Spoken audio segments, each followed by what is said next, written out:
In this video, we're going to take a look at a couple of ideas, but they're all tied around the idea of orbital periods and relating those to the sizes of the orbit. Now, period is a technical term in science and physics. It is defined as the time it takes for one complete cycle, or in this case, one complete orbit. Orbital periods are an important thing to understand, especially when you're designing orbits to try and get the best outcomes that you can. Now, there are four main things that we're going to run through as steps along our way in this particular lesson. First thing we're going to talk about is Kepler's third law of planetary motion, updated with Newtonian mechanics, so there's a bit more than what Kepler actually stated, but it applies in the ways that we would want. We're going to take a cursory look at it, get some summaries of it, but I will have, possibly linked, another video that goes through a more in-depth deep dive into establishing that equation and the parts of it. Then we'll take a look at some definitions. We're going to have to lay out definitions and define some mathematical terms so that we can really understand what they mean. And then after we've set that up and seen relationships between those items, we can move on to step 3, which is going to be recommendations on some basic adjustment methods. But these can be very useful for making different shaped and sized orbits while trying to keep control over the time they take for one complete cycle, the period. And then finally, when we're done with those parts of the presentation, we're going to switch over to STK, where we'll actually see some of these recommendations in action and double check if they're working or not. Okay, jumping in. Kepler's third law basically says that the period squared over the semi-major axis cubed is equal to a constant. This was something that when Kepler realized it when he was looking over all of the data that had been collected over many years by Tycho Brahe, among others, well, mainly Tycho Brahe and his team, but when Kepler looked over them, he noticed that there was a mathematical relationship between the size of an orbit, represented by the semi-major axis, and the period of the orbit, the time for one complete orbit around the Sun. Now, he was looking at data for all of the regular planets that were available at that time. This is around the time that telescopes were starting to be invented, so it included out to Saturn, I believe, with the data that they collected. Like I said, there's a related video that I have, or some related videos, where we take a deeper dive into Kepler's third law in regards to AP physics or undergraduate level physics applications of it. But for this, we're going to stay on topic of key idea of Kepler's third law is that the time it takes to complete one complete orbit is mathematically related to the size of that orbit. So bigger orbit takes longer. And there's a mathematical relationship. It's not just a one-to-one, that if I double the size of the orbit, I end up with twice the time. It doesn't follow that. It follows a period squared and semi-major axis cubed. So that's a little bit more math that we would have to do. All right, moving forward from Kepler's third law. Now that we've established the key idea that the time it takes for one complete orbit depends on the size of the orbit, we can start to define what this semi-major axis means. We talked about what period means, but since it's mathematically related to the semi-major axis, let's take a moment and make certain that we understand what a semi-major axis is. Now, I've just drawn an oval here in PowerPoint for this presentation, so it may not actually perfectly match an ellipse, and I've estimated where the foci, which is how I pronounce the plural of focus, are located. Now, most people say either foci or foci, or maybe foci, I can't remember. But it's a combination of several different forms of Latin. I'm not going to bore you with that. Just take it that I'm going to pronounce it foci in classical Latin terms. So, foci is how I pronounce the plural for focus. A focus is an important point in the ellipse or any conic section. And for an elliptical orbit, you have two of these foci, and one of them's on one side, one of them's on the other. Kepler's first law of planetary motion says that all orbits are actually ellipses. A circle is a special case of an ellipse where the two foci are actually in the same spot, and that would be the center of the orbit. In general, the foci are important things that are applied mathematically with the shape of an ellipse, which is mathematically defined. We're not going to go into that for this particular lesson, but there's a lot more that you can learn, and likely will when you study conic sections in some of your math classes. And all of that knowledge can be applicable for getting better designs in orbits when you're actually working with, say, STK and others. Okay, so now that we've laid that out, we need to talk about the major axis. The major axis is basically the longest distance across the inside of your ellipse. And mathematically, it corresponds with a line that goes through the two foci that show up in the ellipse and through the actual dead center of the ellipse, which I've got marked here. So the two foci are marked with two blue dots, and then I've got an open circle in the middle to show the center. Now, Kepler's first law of planetary motion lays out that not only are orbits elliptical, they are objects in an orbit follow an elliptical path. It also laid out that the central object, for Kepler it was the sun, but for us it will often be the Earth. But it's whatever your object is orbiting around is what we would call the central object. Now, a common misconception is people might think that the central object would be in the center, hence the whole central object thing. But in this case, it's a little bit of a stretch. The important thing is Kepler's first law laid out that the Earth, or the central object, will be at one of the two foci. And there's nothing but empty space at the other. I'm going to leave that as something else to look into, but I want to bring that up in that orbits were a little strange when they were originally introduced as an idea, and honestly still are.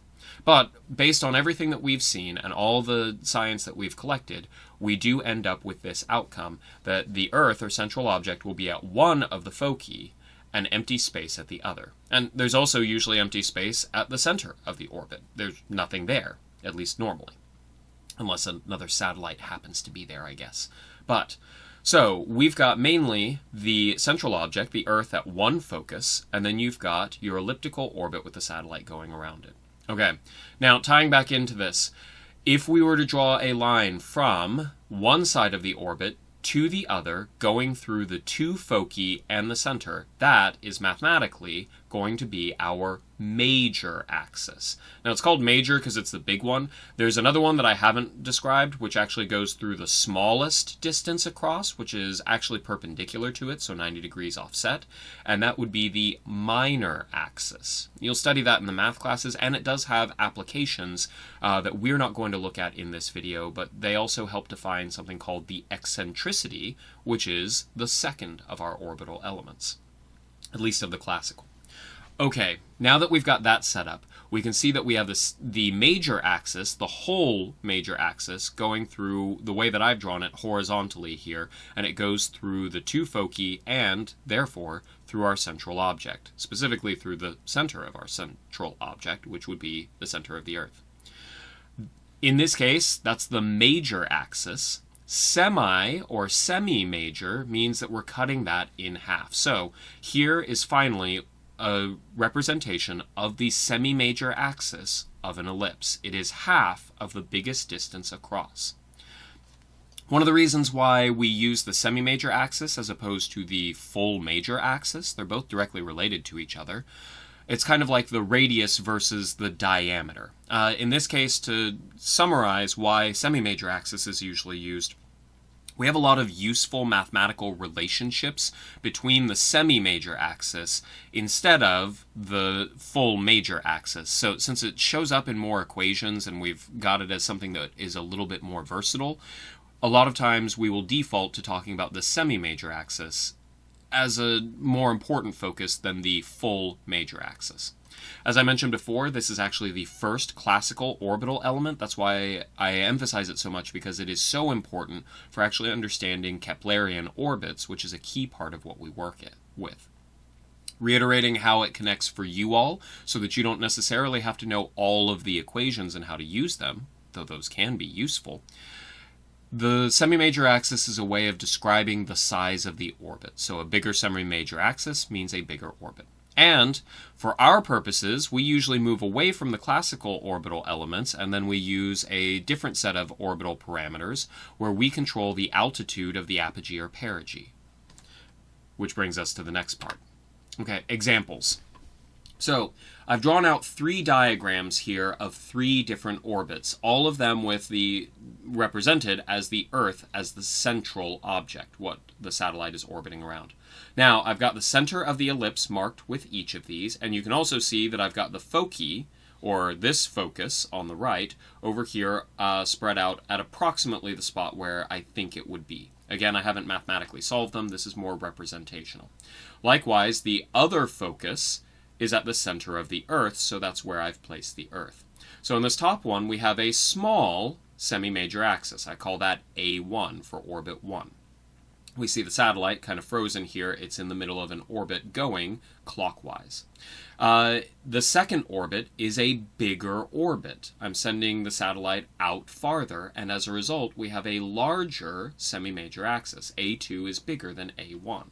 And then finally, we have a very large orbit here, very elliptical orbit, and we would have that the semi-major axis here, A3, is noticeably bigger than A2 and A1.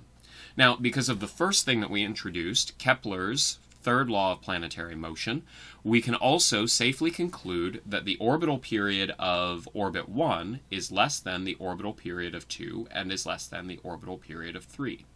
To find the exact relationship, we're going to have to get out a calculator and do a lot of math. So our focus here is more on the semi-quantitative understanding where we can know the differences between these and also know that they're not just linear, because that could help us in our design. The last example that I have over here is in the case of an circular orbit, the eccentricity is 0, and basically our major axis equals our minor axis, and therefore you'll end up with a semi-major axis that is just equal to the radius of the circle. We commonly deal with circular orbits, so that can be a useful thing to take a look at. Okay, so these were some examples moving forward. Relating orbit sizes. Now here's where we're going to get a little bit deeper into this and start opening the door up for us to be able to apply this in a useful way when designing an orbit. I'm going to go through a little bit of a mathematical view on this. Hopefully you'll be able to follow along, but I want you to understand when we get to the rules, basically the technique that you can use, I want to have shown you why this technique should work and does work. So first off, going back to what we just said, we have the semi-major axis, which is a key thing that we talk about in orbital mechanics on a regular basis. If you double that, then you would end up with, going from here over to here, that's the full major axis. And the way the orbits end up working out, that's going to correspond that the major axis goes from the perigee over to the apogee, or from the apogee over to the perigee, whichever way you want to describe it, but it's going to be the line that cuts through going from one to the other. It will pass through the central object, in this case the Earth, the center of the orbit, and also the other focus, and then eventually end up hitting the far side on the farthest point from the Earth, which we call apogee. If it's not the Earth, then this is actually apoapsis and periapsis, but we're going to stick with Earth as the central object because that's commonly what we work with. Okay, so our major axis runs from the perigee to the apogee. Okay, so on this, the altitude of the perigee and apogee are measured from the surface of the Earth, though. And that's honestly the one that we normally do our orbit designs with, so that we can easily say, hey, don't get the satellite any closer than, 200 kilometers, because you're going to hit the atmosphere. With our designs, it usually is a bit easier for myself and many of my students to go through and design orbits based on the altitude of the apogee and perigee. Now that becomes problematic because the semi-major axis is measured from points defined by the mathematical curve of the orbit, not necessarily where the surface of the Earth happens to be. But, lucky for us with this diagram, we can see that since the major axis, the total major axis, goes from the perigee over to the apogee, we can imagine our altitude of our perigee and apogee as follows. So here's the altitude of the perigee. I've marked that h for height or altitude, and I've given it a sub p for perigee. Now we've also got, that one's in green, over here in red, we've got the altitude of the apogee. H for height, altitude, and A for apogee.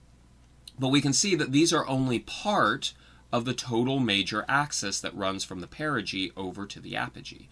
The part that we're missing is the diameter of the Earth. But the diameter of the Earth stays the same. It's not like it's going to change, at least for our purposes with our analysis, and therefore we can describe that the entire major axis is equal to the altitude of our perigee plus the diameter of the Earth plus the altitude of the apogee. Or sorry, apogee and perigee. I can't remember if I messed that up. But expressed as an equation, we've got the altitude of the perigee plus the diameter of the Earth plus the altitude of the apogee is equal to 2 times our semi-major axis. Okay, that's great. That's a visual representation, and now we've got something that relates our altitudes kind of to our semi-major axis, but how does that help us? What does that mean for us? Which is where we can expand on this. Okay, now here's how we can do some adjusting of orbits. And I've put together a diagram that's a little busy, but hopefully it can get across the goal for what we want and get you a little bit of understanding.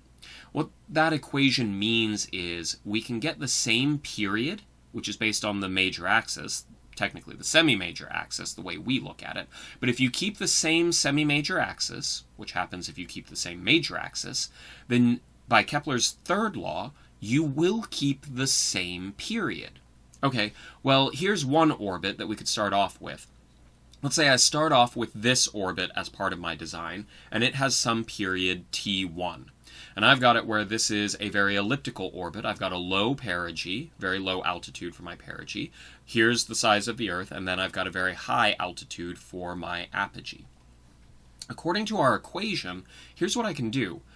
If I adjust both the altitude of the perigee and the apogee by the same amount, adding that amount to one and subtracting it from the other. So in this demonstration, I'm making my orbit less elliptical by bringing my apogee down and my perigee up, but you could do this in reverse and actually go to a more elliptical orbit by adding on to the apogee and subtracting the same value from the perigee. But the important thing is this. So my example is, if I adjust the apogee and the perigee by the same amount, say I subtract 10,000 kilometers from my apogee. I bring my apogee down. So here it was over here, and now I've brought it down by about 10,000 kilometers. And since I've brought that down by 10,000, if I do the same adjustment to my perigee, except in the opposite direction, I subtracted 10,000, so over here I'm going to add 10,000, I will end up with a new orbit, orbit 2. But my new altitude of perigee and my altitude of apogee, plus the diameter of the Earth, which stays the same, gives me a total major axis that is this long. And I've moved this major axis, I've duplicated it, and I put it up here. I did the same thing with my original major axis, which was the small altitude of perigee, the same diameter of the Earth, and the larger altitude of apogee, and I brought them down, and now by duplicating them, you can see they're actually the same major axis, and therefore the same semi-major axis. Expressed mathematically, I'm adding 10,000 onto my perigee, adding the diameter of the Earth, adding the altitude of the apogee, and then I'm subtracting off 10,000 from that. So the plus 10,000 and minus 10,000 actually cancel each other out, and we still get the same semi-major axis, shown here with this diagram. One thing that we can conclude from this is that period of orbit 1 will be equal to period of orbit 2, and therefore I can now set up different shaped and sized orbits, well, I guess technically they're the same size, at least for now, and be able to design my orbital period, the time it takes for one complete rotation. Okay, now we're going over to demonstrating these skills. Now that we've laid out the reasons behind them and the method, we're going to switch over to STK to try and take a look and see if this is holding up, which, fingers crossed, it should. The first thing I'm going to point out is this. Usually, when we bring up the satellite settings, we use the drop-downs and we'll put it to apogee altitude and perigee altitude. As I said, that's a pretty useful one for a variety of reasons for designing orbits. We could also switch it to the semi-major axis and the eccentricity. Those are the classical orbital elements and the ones that are kind of the most formal way of describing all of these things. When you go into a catalog, they often actually list specifically those things. But I can also do the drop down and move it away from either of those and select my orbit size based off the period. And I've set this one to 4 hours. Now I took that screen grab from this scenario, this demo scenario that I've set up. Now, real quick, we've got the Earth as the central object. We got the sun in the background, and I just made two orbits that are kind of at opposite angles to one another so that we can see them. If I zoom in, we've got two satellites that are starting basically at the exact same spot so that we can kind of watch them. We've got ISAT, like usual, and the other satellite, I needed a name, so I'm calling it USAT, as in you, as opposed to I. All right, here's the thing. I went in, right-click, go over to ISAT's properties, and instead of the regular semi-major axis, here's our semi-major axis. It's 12,792.9 kilometers. Now that seems like a very specific number, what with the 0.9, but it corresponds to a period, because I did the drop-down, a period of 4 hours. And like I said, it's not like 4 hours is just going to be 4,000 kilometers. The numbers have some complexity that go along with them. But they do follow equations that if you know those equations, you could actually predict these without having to use STK itself. We can also go down to the apogee altitude and perigee altitude. I've got a circular orbit, so for a 4-hour orbit, I can see that I would need an orbital altitude, circular orbit, of radius, or not radius, but of altitude, 6,414.72 kilometers. So here's a way where you can go in, especially if you've got something that you want to happen on a specific time scale, you can switch it over, the controls over to period, and then just type in whatever time you want. I've got it set for hours, but you can also do the drop down and switch it over to minutes, so 240 minutes is 4 hours. I'm going to leave it on hours just because that's going to be the time scale that's going to be most applicable. Okay, I'm going to click apply. I'm going to minimize this, and then let's go up to watch ISAT and USAT. Now, ISAT and USAT have identical settings, but I've kind of twisted USAT's orbit around a little bit. So I'm going to press play, and we're going to watch them go off. They go around, and then they come back, and they both hit back at the same time. So both of these satellites have the same orbital period. In fact, if I rewind, we can see that we're starting this scenario at 1700 hours UTC, and we said that it's an orbital period of 4 hours, so we should have them finish up their first orbit at around 2100. Okay, I press play again. Let's come back around, and we can see we're approaching 2100, and they're coming back in. I'm going to take it one step at a time, and we get 2100 hours right here, and we see that they're back to where they started, at least pretty much. There might be a little bit of wiggle room with how we've got this set up, but we can see that every 4 hours we come back and complete one orbit. Alright, so that's showing the basics of this, where we can set an orbital time.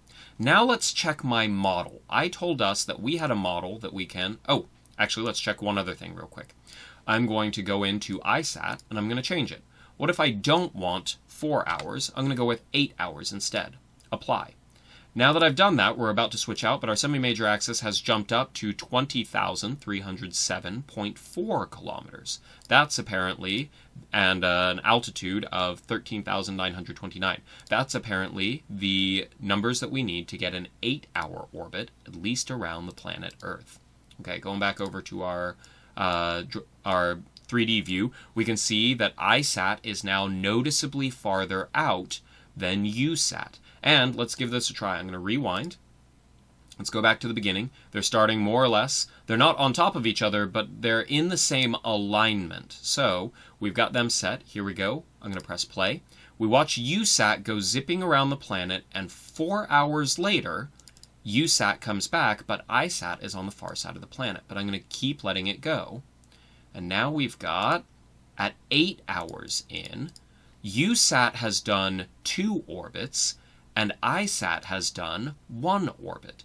Now, this is a fancy technique or idea called orbital resonance. We're going to have a different lesson on that because that's one that's going to take a little while to unpack. But in short, this is what's called a 2-1 orbital resonance. So USAT orbits twice, that's the 2, for every 1 orbit that ISAT does. So we would describe this as being in a 2-1 orbital resonance.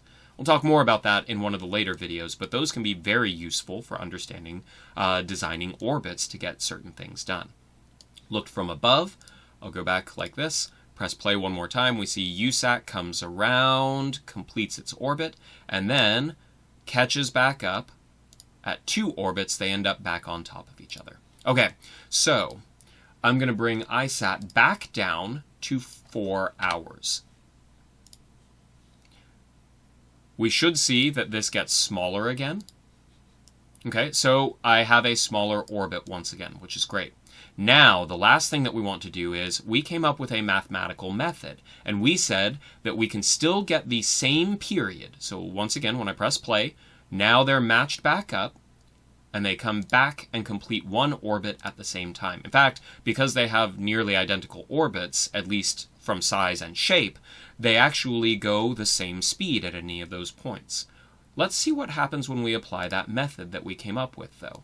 I'm going to go away from the period, and I'm going to go to the altitude.